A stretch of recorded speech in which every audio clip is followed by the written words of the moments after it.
the start of the missionary journey in Perea. Abner, a former Nazirite who had been the leader of the 12 apostles of John the Baptist, was appointed by Jesus as the head of the 70 teachers. On Tuesday, January 3rd, in the year 30, he called his disciples together to give them the final instructions before sending them on a mission to Perea. This mission in Perea lasted nearly 3 months and was the last undertaking where Jesus was at the head of the organization. In fact, this work stopped when Jesus was arrested in Jerusalem.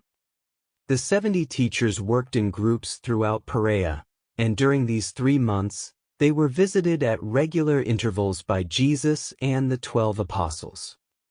On this journey through Perea, the female deaconesses, which had grown to 62 dedicated women, played an increasingly important role by making house visits and caring for the sick. During these 3 months, no miracles occurred. In no other part of Palestine was the good news of the kingdom preached so thoroughly, and many inhabitants accepted the Master's teachings. Ethnically, Jews were a minority in Perea. This was because the Jews had been expelled from these areas during the time of Judas Maccabeus.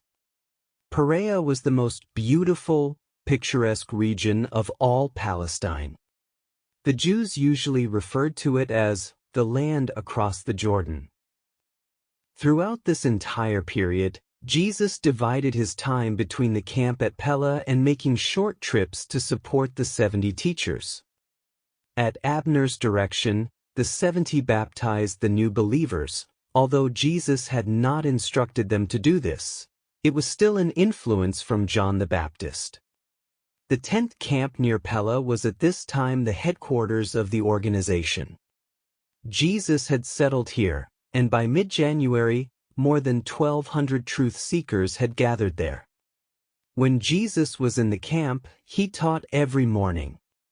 If the rain did not prevent it, a large group of people would gather around 9 a.m. by the Jordan River, and he would teach them the way to the Father. The other apostles often taught in the afternoons. Jesus reserved the evenings for the usual question and answer meetings. The evening groups were divided into groups of about 50 men.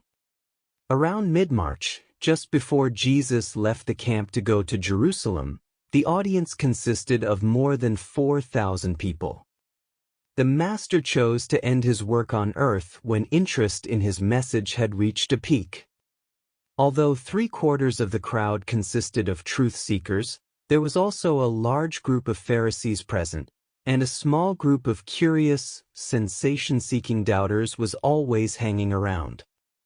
Jesus and the 12 apostles spent most of these 3 months attending to the many people who had traveled to Pella. The 12 apostles paid little or no attention to the work outside the camp and only occasionally went with Jesus to visit Abner's companions. Abner knew the region of Perea well because he had worked there with John the Baptist.